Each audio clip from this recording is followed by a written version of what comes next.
obviously the Phantom 4. It's now known as one of the smartest flying cameras that we have.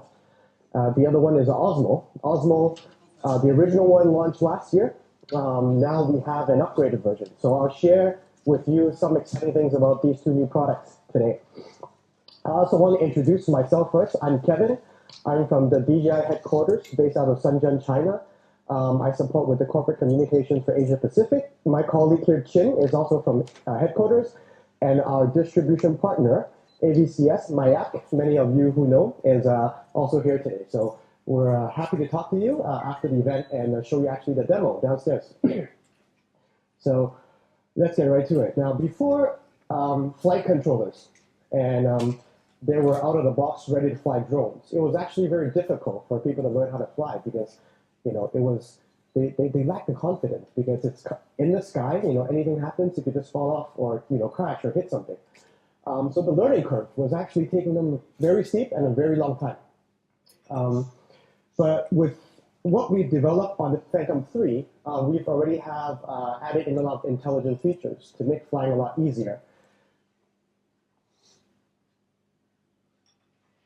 And also for professionals, filmmakers, cinematographers. Oftentimes, they needed like a crew of people. One that knew how to fly, the other looking at the camera and adjusting all the different, focus or aperture or, framing, all that kind of stuff. And then there was a person who needed to kind of direct the whole scene, right? So this is a problem that we saw. So with that, we're now entering into a new era of, intelligent drones, where it's going to do a lot of the work for the pilot so that they could actually focus their attention and effort on capturing great, amazing footage.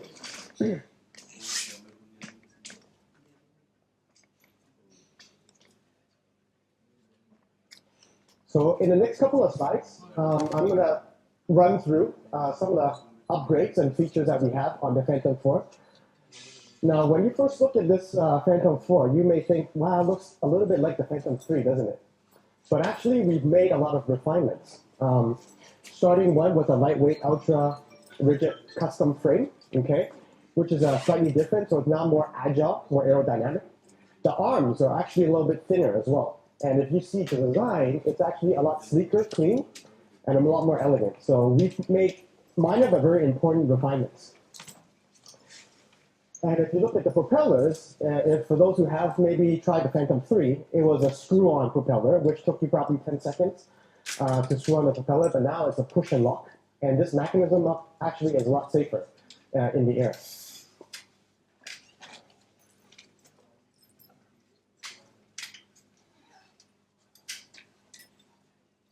Now, if you look at the bottom of the Phantom 4, there's a lot less things sticking out of the drone. Because what we've done is we put a magnesium cover at the bottom to protect the gimbal, the absorber, like the vibration absorbers, so that everything is intact, and all you see actually is the camera hanging out on the U-track.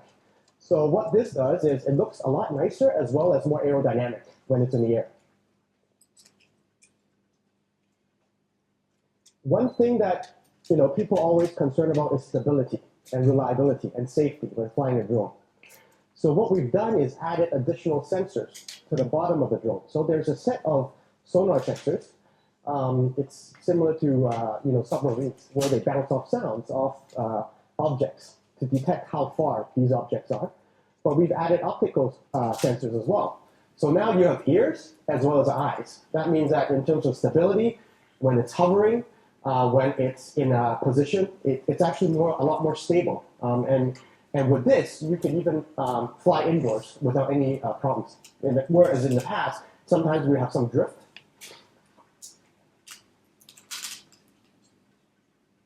IMUs is the inertial measurement unit, and compass is something that obviously it's something that helps the drone in terms of calibration and detecting the direction and positioning of the drone. So we've added additional IMU and compass. And again, it goes back to the reason about safety, reassurance, reliability, because what this does with the additional compass and IMUs is that they actually they collect data.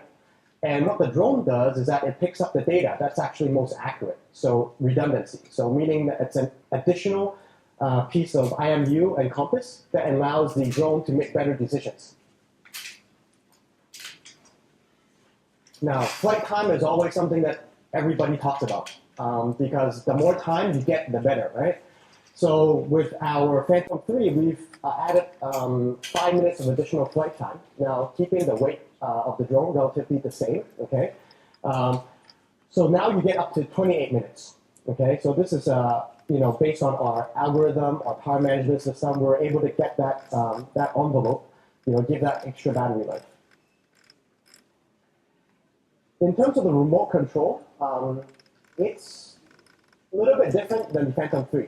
We've added a pause button on the right top corner of the controller because now that the drone is a lot more autonomous, it could do things on its own.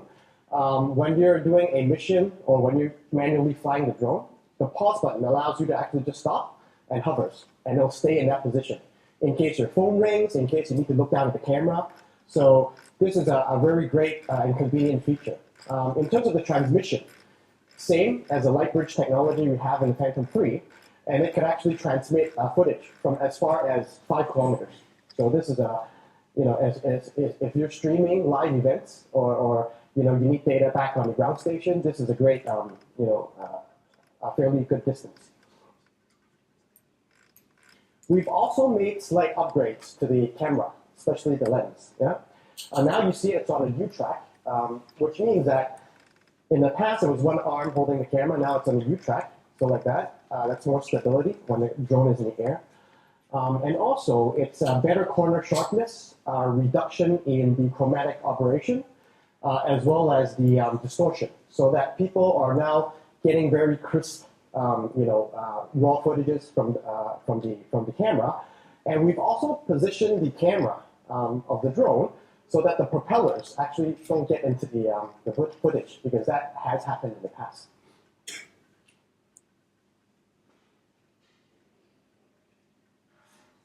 So with the Phantom 4, what we've done is actually made the learning gap, the learning curve a lot less steeper. But more importantly, we've actually bridged the gap between those who are learning how to fly, the new pilots, like myself, as well as those who are using this professionally. Because for somebody who's new, they need that peace of mind, that confidence, right?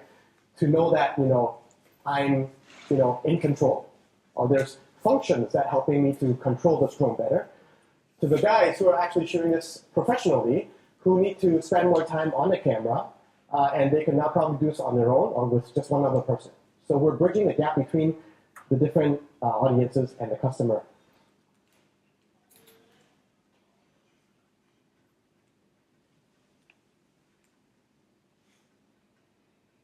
Should we get some sound from the videos?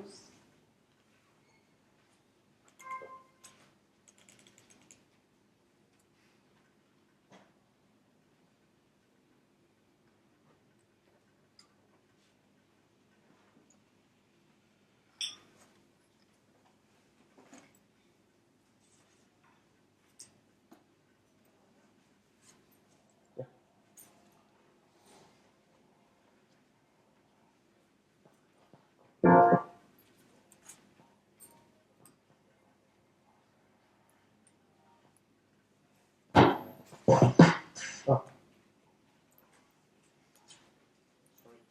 Sorry about that. Technical difficulties.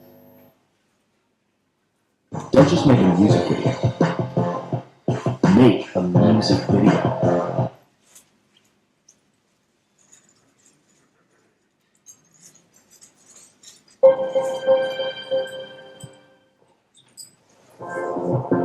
What if you had a sidekick that could turn you into a creative genius, that turned every photo or video you took into epic awesomeness? This is the Phantom 4, and it's going to be your creative sidekick. So now, don't just make a music video. Make a music video.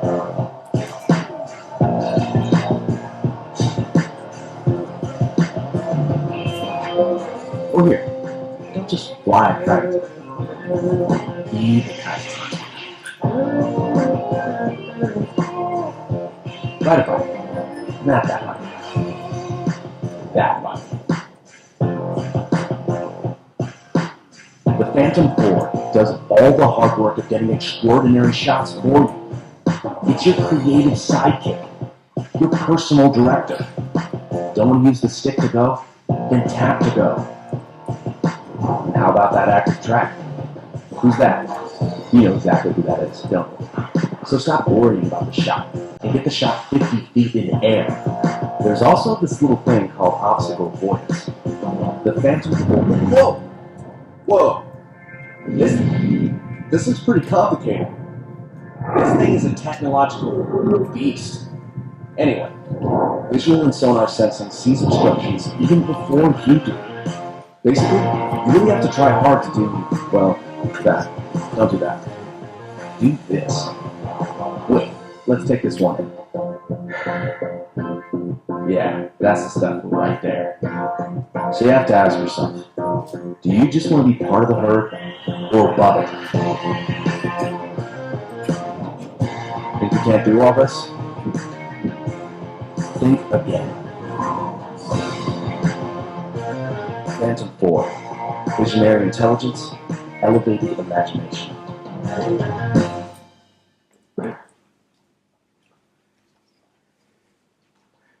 So you've seen some of the key features in the video. I'm going to take the next couple of minutes to share with you something that's new on the Phantom 4 and not on any other products we've had in the past. Number one is the obstacle avoidance. So the obstacle avoidance is like having two eyes in front of the drone. You'll see the two optical sensors on the leg of the drone. So what this does is it actually sees things in 3D. Yeah. So it can actually detect objects up to 15 meters ahead of it. So it knows that if it cannot actually go around it, it'll need to stop. Yeah. Another thing is that we talked about the twin sensors, right? So that helps with navigation. Third one is the return home button, which is on the controller. So when you lose sight of the drone, sometimes that happens, you press the return home. And the obstacle avoidance actually is always on, as is coming home as well. So this function is built in as an always on function so that it assures safety and also that peace of mind that customers, especially new pilots, are looking for. So this is what we call the tap to fly. This is the horizon line, and this is what you see on the DJI Go app. Right? So what you do is all you do is touch part of the screen on the app, and it'll tell the drone to actually fly in that direction. So you don't even need to manipulate the controller. So it's that easy. Obviously, we suggest you tap above the horizon so that it goes, upwards and not downwards. So this is another simple feature that, I'm focusing on the camera. I need it to go here. I can't put my hands out there, so it's tap and off it goes. So even as you're tapping this, right, as going towards something, it's smart enough to abort or stop when it hits an obstacle.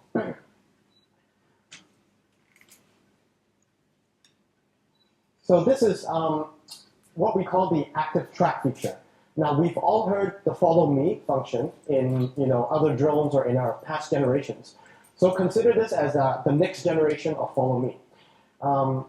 In the old follow me, it actually uses GPS tracking. So I have to have a controller or a smartwatch or device to know where I am exactly, right? But sometimes there's a 2 meter leniency, or it could be off a little bit. But for us, this active track feature not only uses GPS, but it actually recognizes objects. So what it does is I can actually, on the screen of your mobile app, touch this person or put a box around it, and it actually recognizes that, for example, Chin is wearing a black t-shirt, and that's his height, that's the shape, and that's the pattern. So it knows that this is a person or car or object or animal that I need to follow. So this is really key because just relying on GPS, your shot may be off. Even a couple of centimeters, or for filmmakers, that's really makes a big difference. But for this, it's actually recognizing the object, and it's actually a very simple form of machine learning. So considering AI on a drone. And one thing which is really hard to get for professional photographers is actually getting a perfect circular shot while the object or the subject is moving. Yeah? But with the Phantom 4, with this active track, now you can actually do that very easily. So here's an example.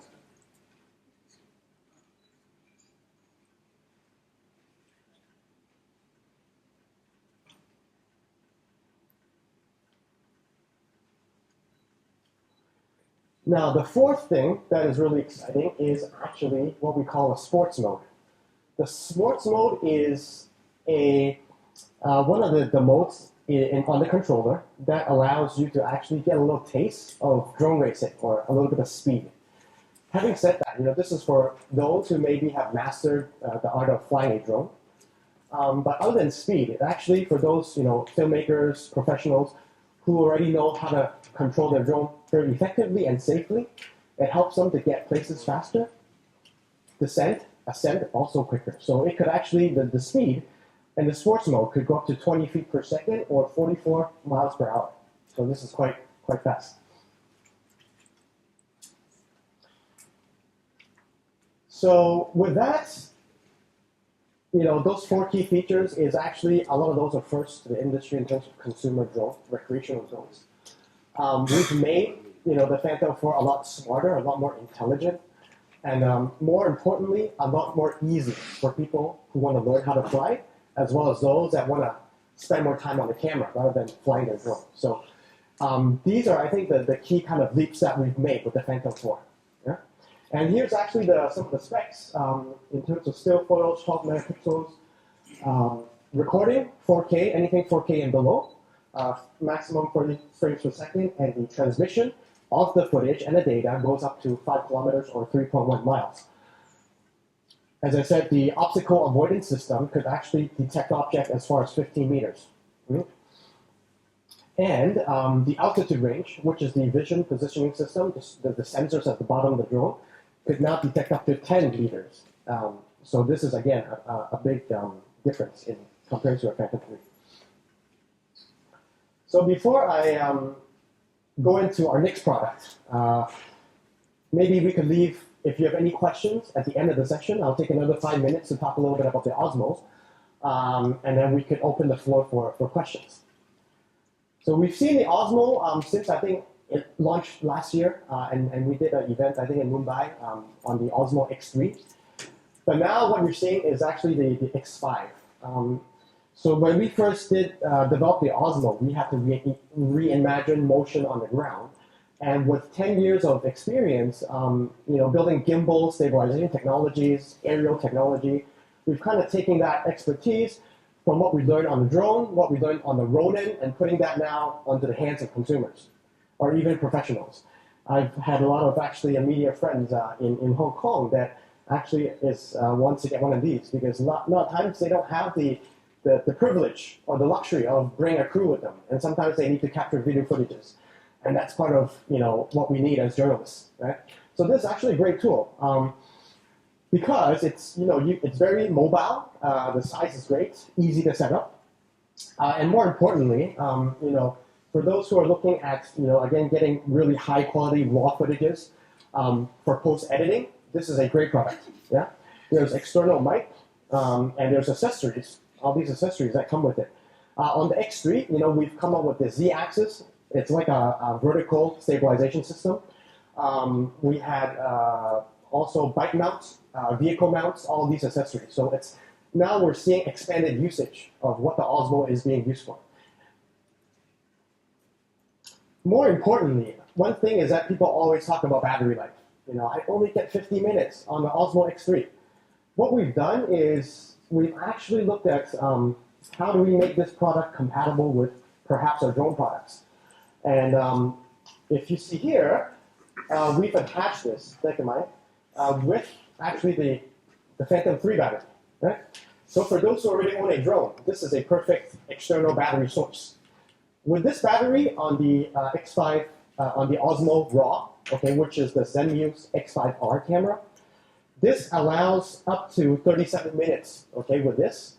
with the X3, so the last version of the Osmo, up to 96 minutes. So imagine I have this in my pocket, right? Or two of these, or a couple of these. It'll probably last me throughout the day when I'm out doing reporting, right? So the mic, you could put in, this is the Flexi mic, or you could put on the big Rode mic as well. And the onboard solid state drive, 112 gigabytes of storage, because RAW takes up a lot of space.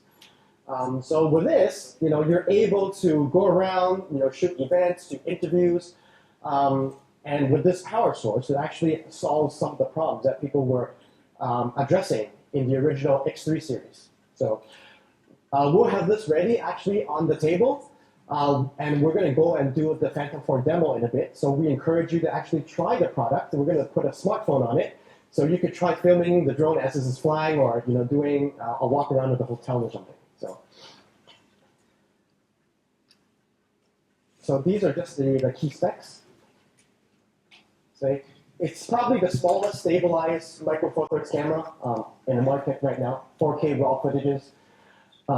And more importantly, it's compatible with the Inspire 1. So for those who already have the Inspire 1, with the Zenmuse X5R, all you do is actually buy an adapter and the handle, and then have the Osmo Raw in your hands.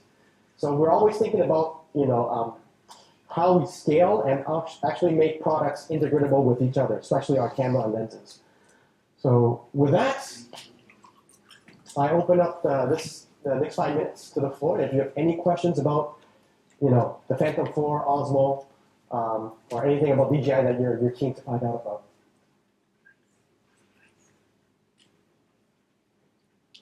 Questions? I want to see it fly. Yeah. So, okay, that's fine. I mean, yeah, please. How accurate is the obstacle avoidance? Did you rely on it, or what does the company claim? Well, I would think, as you're driving a car as well, or any other machine, you always have to have that human judgment, right? That is a piece of technology that assists in you, so that you have some kind of, I wouldn't say protection, but a peace of mind or a feature that will give you more confidence in flight. So it's not something that you could close your eyes and, it's not going to crash, it's not going to happen. But it does help you, especially for people who are learning how to fly. It says, I'm running into something, what do? No, it just stops, and it hovers. And then you can think about, what should I do next? So I would say it's a very nice thing to have. It's a piece of reassurance. But always rely on your judgment and what you see, because we always say you have to actually see where you're flying and what's around it, right? So that's my advice. And in terms of the